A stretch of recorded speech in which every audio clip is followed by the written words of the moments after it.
Well, hello, welcome back, everyone. I said that I was going to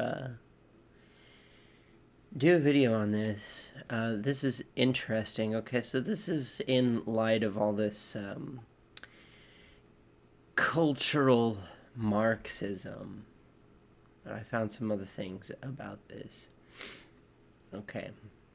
There's little debate that modern-day American universities, public education, mainstream media, Hollywood, and political advocacy groups are dominated by leftists. This is no accident, but part of a deliberate strategy to pave the way for communist revolution developed more than 8 decades ago by an Italian political theorist named Antonio Gramsci. Described as one of the world's most important influential Marxist theorists, and Marx himself, if you are not familiar with Gramsci, you should be. The Italian communist, 1891 through 1937, is credited with the blueprint that has served as the foundation for the cultural Marxist movement in modern America.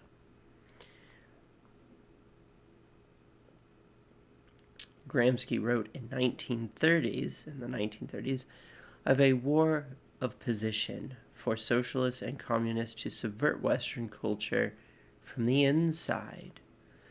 Later dubbed by the 1960s German student activist Rudy, don't know how to say that, as the Long March Through the Institutions, Gramsci wrote in the 1930s of a war of proposition for socialists and communists to subvert Western culture from the inside in an attempt to compel it to redefine itself. Gramsci used war metaphors to distinguish between political war of position, which he compared to a trench warfare, and the war of movement, which would be a sudden full frontal assault resulting in complete social upheaval. A shift in strategy. The 1998 book, The Antonio Gramsci Reader, edited by David Forgax, Gramsci's development of a new form of strategy for ushering in the socialist revolution is made clear. Gramsci argued that the Bolshevik Russian Revolution of 1917 worked because the conditions were ripe for such sudden upheaval.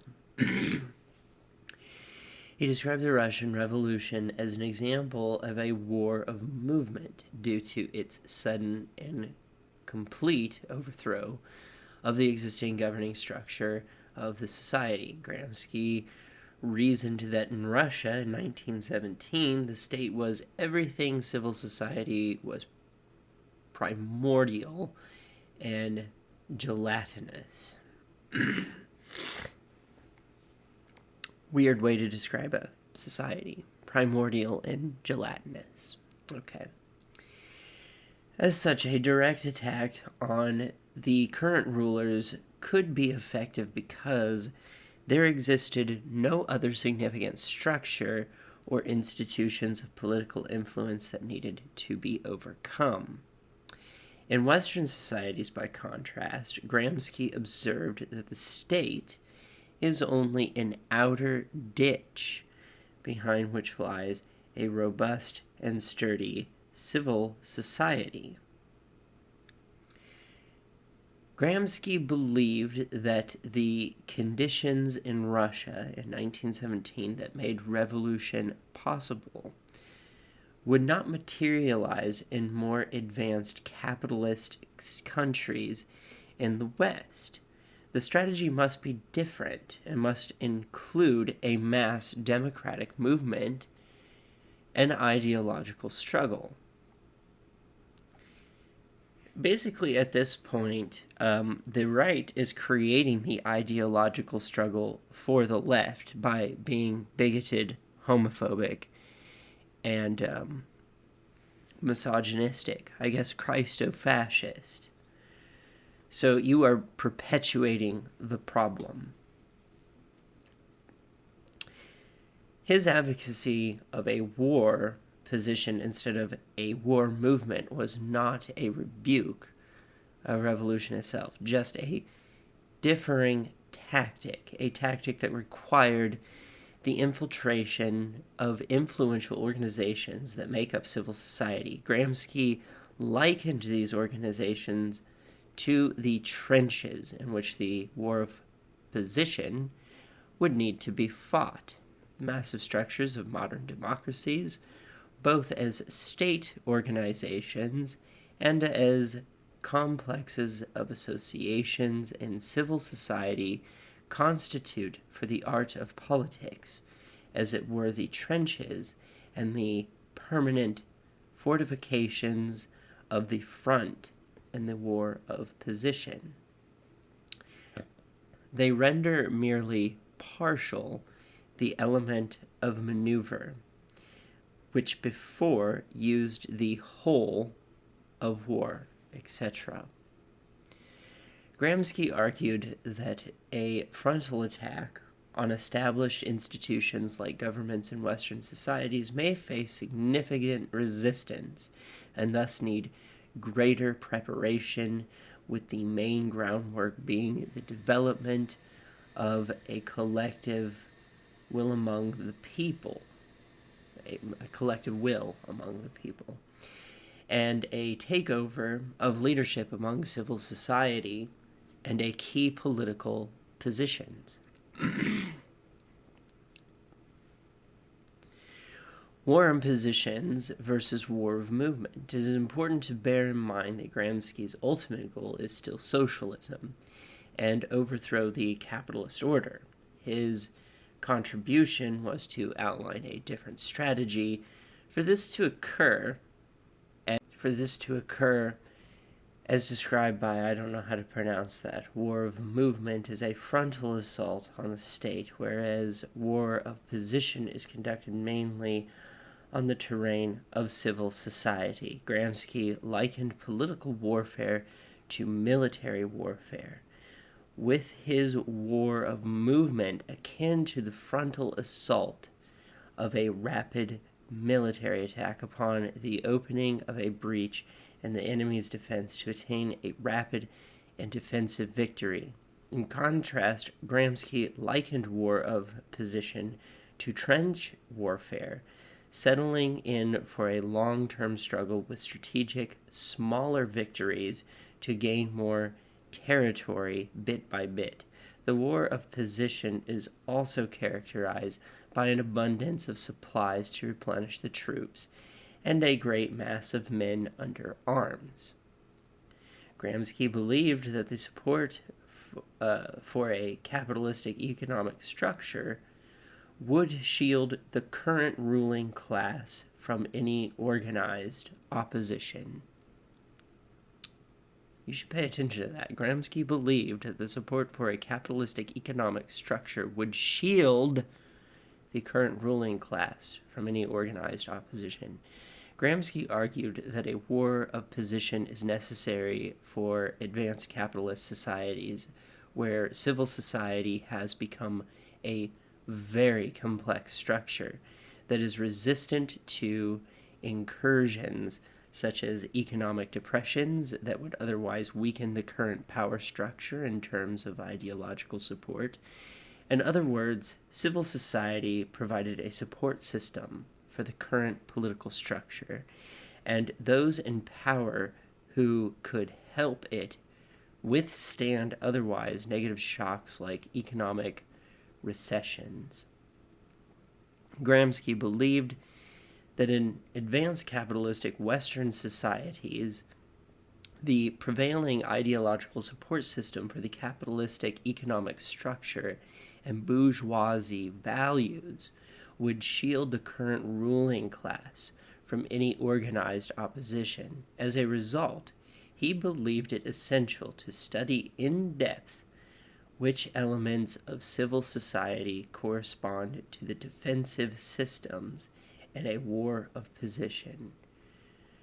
Gramsci's analysis of civil society and hegemony.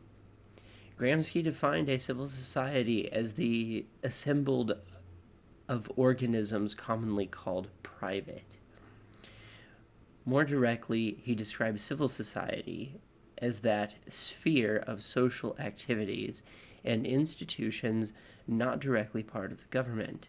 Primarily, examples included political parties, trade unions, church organizations, and other popular voluntary associations. Gramsci noticed that dominant social groups and civil society organize consent and hegemony. They assumed a leadership position by the consent of members. Their leadership role includes fostering an ideological consensus among the members. Gramsci envisioned that these groups would organize their opposition to the existing social order. Gramsci, however, viewed civil society in Western societies to be a strong defensive system for the current state, which in turn existed to protect the interest of the capitalist class. Gramsci viewed churches, charities, the media, and schools as organizations that needed to be invaded by socialist thinkers. Well, that very well isn't happening now, is it?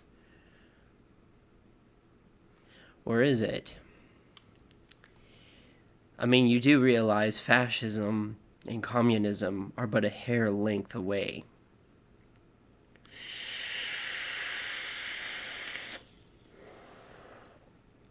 Hold on, I'll get to that, though. If you don't think communism is authoritarian, hold on, I've got more.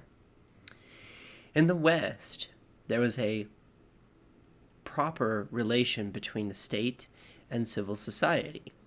And when the state trembled, a sturdy structure of civil society was at once revealed, meaning that let's say that socialism or communism took over a state in the United States. We always have the federal government backing it to shut that shit down. The state was only an outer ditch. You see what he's saying? The state is an outer ditch, and then, it's a citadel, and then the federal government is like this giant thing that can overthrow it. Behind which there stood a powerful system or fortress and earthworks. He wrote, in short, in times when the state itself may have shown weakness to overthrow from opposing ideological forces, the institutions of civil society provided political reinforcement for the existing order.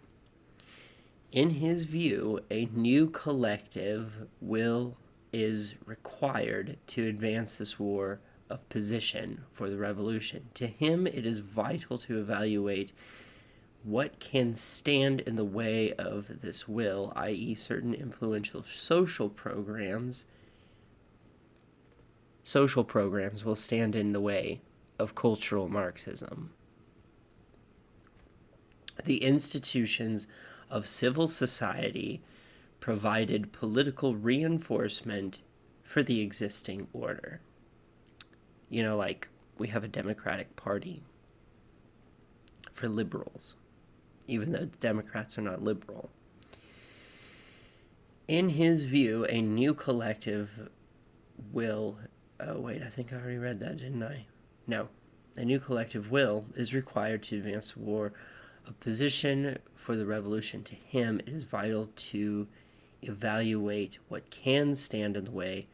Oh, I did. Okay. Gramsci spoke of organizations including churches, charities, the media, schools, universities, economic, corporate power as organizations that needed to be invaded by socialist thinkers. And some of this we are seeing. but it's not enough. The new dictatorship of the proletariat in the West, according to Gramsci, could only arise out of an active consensus of the working masses led by those critical civil society organizations, generating an ideological hegemony, which will never happen in the United States. As Gramsci described it, hegemony means cultural, moral, and ideological leadership over allied and subordinate groups. The intellectuals once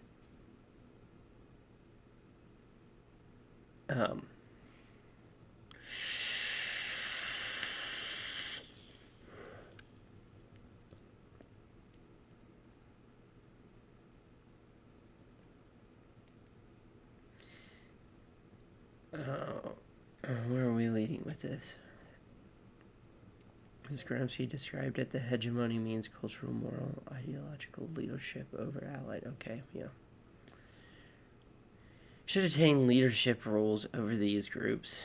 Members by consent, they would achieve direction over the movement by persuasion rather than domination or coercion. The goal of the war of position, they're not going to be very good at persuading. Domination and coercion seems to be their only tactic left. The goal of the war of position is to shape a new collective will of the goal of the war of position is to shape the new collective will of the political masses in order to weaken the defenses that civil society provides to the current capitalist state. Gramsci further emphasized the role of a political party to assume leadership and philosophical direction of all the civil society's alliances. Additionally, and critically, one of the main goals of the party would be to place foot soldiers in the Revolutionary War of Position in actual state institutions such as legal institutions, police councils, and influential bureaucracies. There needs to be established a foundation of socialists upon which to run the apparatus of the state once its overthrow was complete.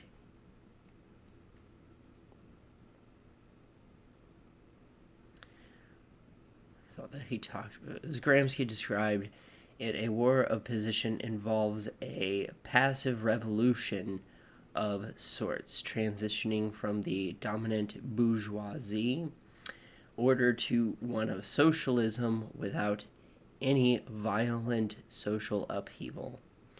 For social transition to occur, the necessary conditions in society must have already been incubated, according to Gramsci. Here he is referring to a new collective will among the masses that coincides with having the right people in strategic positions among civil society and state bureaucracy. Gramsci pointed to the example of the Italian fascism of his time as an example of passive revolution. As he noted, economic fascism consists in the fact that the economic structure is transformed in a reformist way from an individualistic to a planned economy, command economy. This intermediate economy would serve as the starting point for the next transition to total state control of the means of production, a transition that could occur without radical or destructive cataclysms of an exterminating kind. Economic fascism takes a step toward collectivization of the means of production without seizing them from the capitalist, Gramsci argued. Fascism serves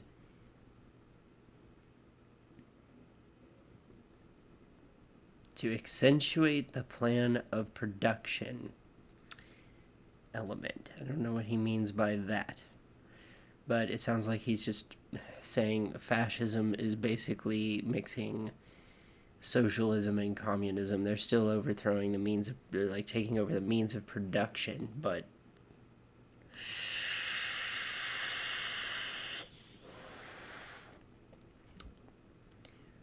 not all the way. Of the economic structure, making it easier to transition to the complete collectivization. This shift helped to facilitate widespread acceptance of the notion of greater centralized control of overproduction without actually wresting control over the means of production from the capitalists or eliminating profit. Yet, once all these conditions are in place, i.e. a new collective will, ideological control over institutions of civil society, revolutionaries in strategic positions in the state, the time would be right for the final and conclusive war of movement, the full frontal war of movement to overthrow the existing state or social order will be assured to not only be successful, but also permanent. For according to Gramsci, in politics, the war of position once won is decisive definitively.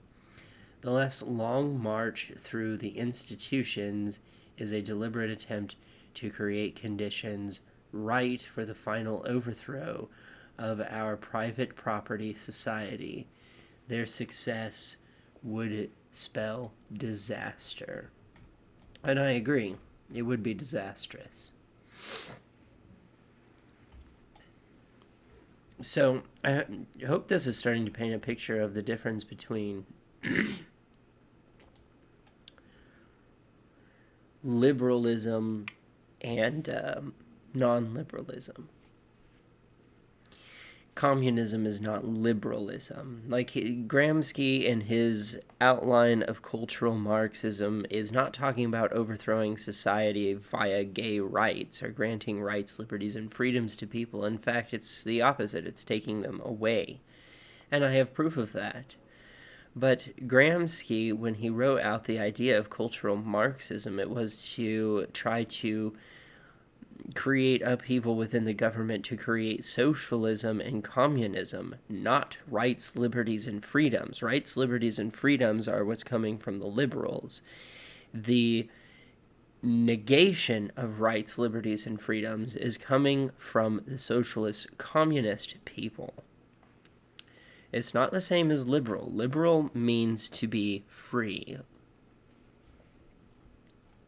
It's not the same. I don't know why it's showing me all that crap. But I have another article that I found. And I just wanted to read this is another article about it, but I wanted to read this. So this is more about Gramsci and his cultural Marxist philosophy. One blatant technique of Marxism's perpetual war on human reality is to change the names of social political programs and initiatives in order to ensnare subsequent generations in the trap of Marxism's shifty dialectual materialism. The latter was built-in, self-serving defense mechanism that makes Marxism a win-win ideology for those who embrace it.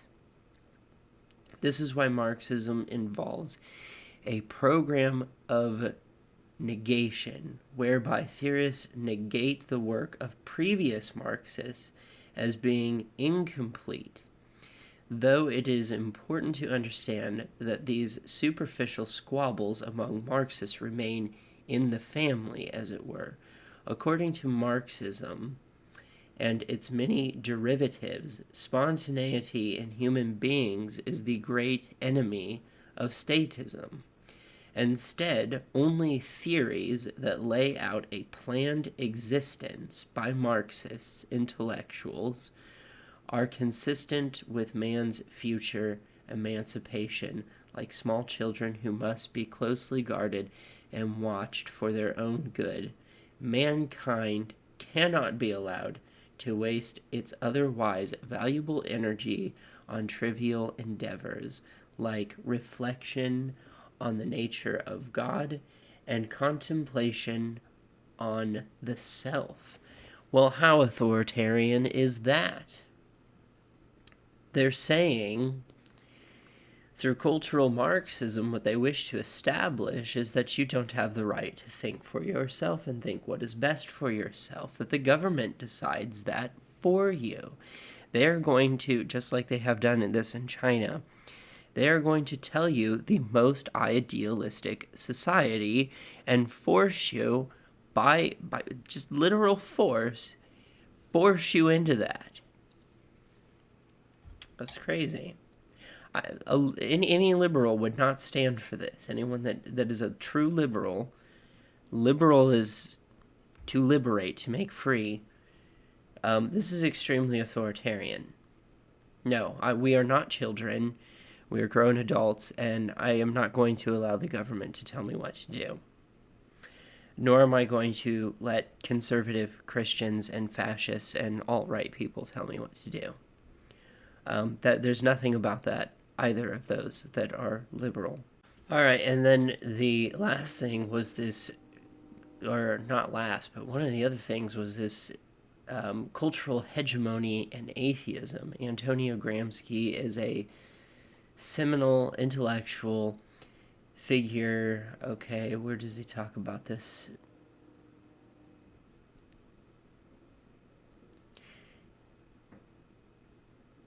Okay, I'm just going to read the, international comment. For several reasons, the one-time leader of the Italian communist Gramsci concentrated his energy not solely on theoretical and critical class warfare, but on culture.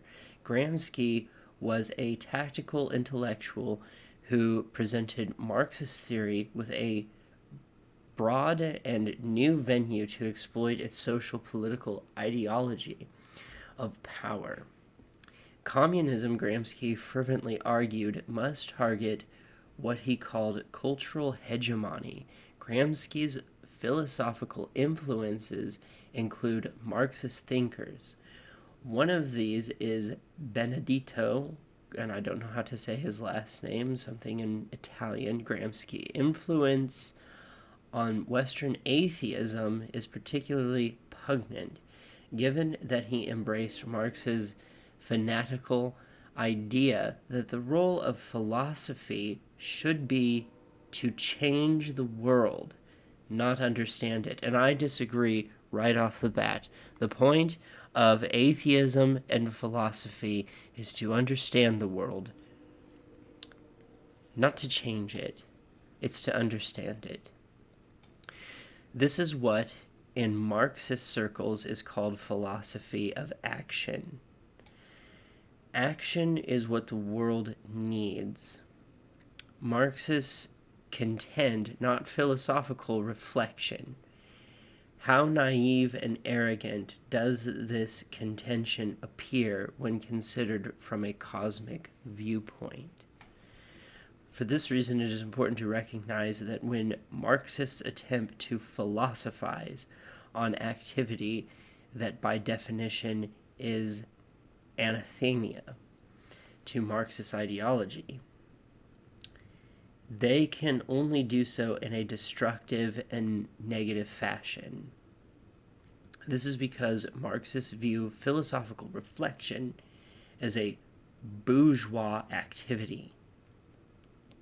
So according to the cultural Marxists, the communist philosophy, and this guy Gramsci, who was, the godfather of communism, I am a problem. I am the bourgeoisie because I engage in the idea of philosophy of understanding the world around me, not to change the world. big problem there. According to Reflections is fomented by the upper class in order to dominate the mind of the masses. No. Given this Marxist paranoia, Marxist ideology must, out of self-preservation, concern itself with the destruction of philosophical reflection. Absolutely not. Richard Dawkins is a leftist and certainly would not stand for that in any way, shape, or form. This philosophy to end all philosophy is what Marxist cynics mean by critical theory. And there was one more thing. In the Frankfurt School, historically the Frankfurt School serves as the intellectual pillar of today's cultural war. In order for Marxism to stretch talons as a social political theory, there was something I read that was important. Hold on.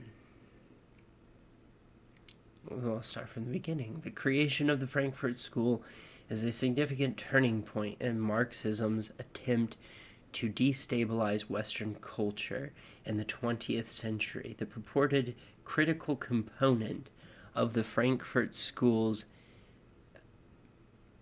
praxeology launched Western Marxist intellectuals into unprecedented territory. The secular messianism of the Frankfurt School declared war on God, truth, and other objectives. So it's not just Christians, then, is it? It's atheists that were now repackaged and vilified as being the tools of capitalism. The Frankfurt School made it fashionably expedient to disregard truth, data, information. This is what we call Lysenkoism. In essence, any verifiable aspects of human reality that did not conform and promote Marxists' causes and ideology. All members of the Frankfurt School were atheists. Well, that's not very atheistic, is it, if you're denying Darwinian science? This is an outright denial of Darwinian science.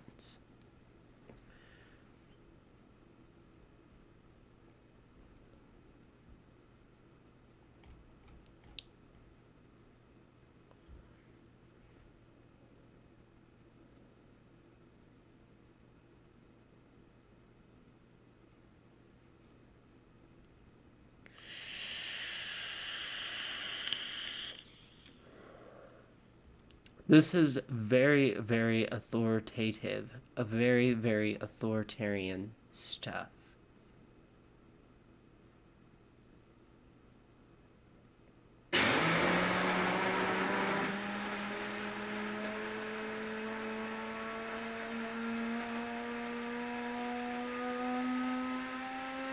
Oh.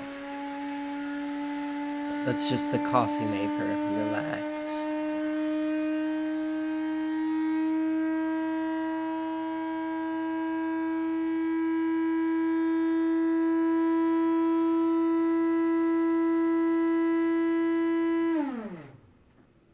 Alright, now that that's over, okay.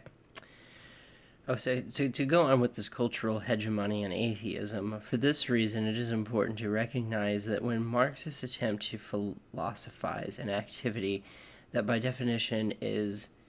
Oh, I already read that. Yeah.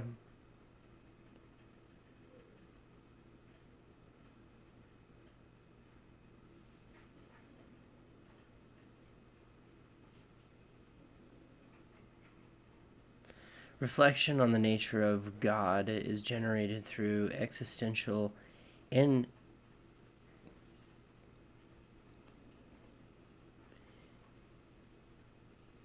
inquietude. Man can arrive at a concept of God through revelation and reason. Yet theists are rarely interested in proving the existence of God through elaborate intellectual arguments. This is not the essence of religious belief. Whatever God may be, be in its infinite intelligence. The prime, moreover, cannot be addressed through any other means than its divine nature. A semblance of divinity is manifested in persons through their existential ability for self-reflection. Communism doesn't seem to be very far removed from religion. They're basically saying churches need to go. Religion, not necessarily, but it doesn't need to be spoken of. Atheism is a product of the bourgeoisie. Philosophy is a product of the bourgeoisie unless it's telling you how to live, not how we do live, whether we like it or not. There's a big difference between that and what I do. And I think it's important to point these things out because the more you call people like me cultural Marxists or talk about how liberalism is poisoning the well with communism, you're perpetuating the problem. You are creating basically the foundation for revelation or revolution. It's pushing them forward. And this all seems very dangerous. And when they came up with these ideas, you have to understand they had no idea of the invention of the internet or how quickly media can be spread today. Hold on just a second. So this is my response to what I read, like just skimming through it and such.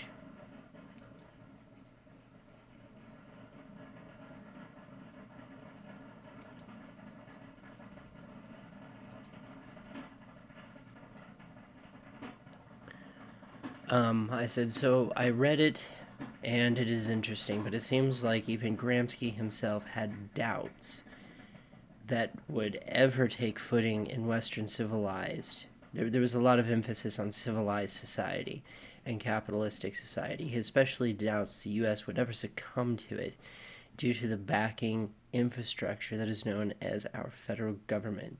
So we, in essence, have a smaller government, which is the state, then the federal, and if the state becomes weak, the federal has literally no problem at all fixing the situation. This would be a total problem and a total pin in his balloon. Even if communism and socialism won over the state, the federal government could totally stop that very easily. What he describes is not really what is going on today. As they keep bringing up in the article, the left has taken over academia, but it hasn't really. Yes, there's a lot of liberal influence in today's politics, but I think a different type of uprising has occurred. We aren't so much trying to overthrow the bourgeoisie as much as we are trying to overthrow suppression of individual expression, such as gay rights, humanitarianism, and egalitarianism. The liberals here in the U.S., the majority, not the SJW crowd, are more concerned with equality, not obliterating the upper class, but holding those accountable to their ill actions, crony capitalism. At least this is the type of leftist that I am. I think you have the right to freedom of choice, and I would never want to end that, or private property. I also think one should be able to try and climb the social classes via capitalism, but one does not have the right to do this at the expense of the people's well-being. I can see why liberalism gets confused with communism, and very clever of the communists to try and masquerade as having liberal sentiments. Alas, though, if communism could be achieved democratically, it would. And the unfortunate reality of communism, it's authoritarianism, which is not something I can stand behind. This seems like the alt-right are using communist propaganda to create propaganda to convince people that things like gay rights is somehow a sign of cultural Marxism, when it is not. They want you to believe it based off this guy's work, but alas, granting freedoms to people is not Marxism at all. I will not lie, though. Gramsci has some very frightening propaganda due to how convincing it is. I like liberal and democratic political structures, and these two sides think they can bring it down.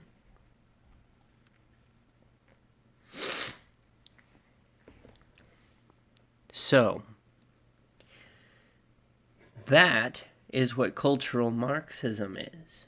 The next time someone on the right wants to call me a cultural Marxist, I might refer you back to this video so you can see what the philosophy behind cultural Marxism is. It's not about granting egalitarianism and humanitarianism.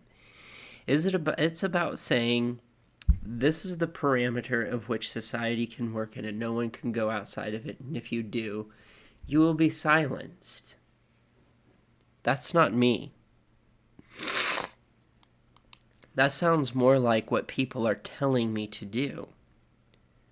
Like I said, communism and fascism are only a hair length away from each other. I guess the idea is to create... I don't know why you would want to do this. I really have no idea why you would want to do this. The future is freedom. Not this. This isn't freedom.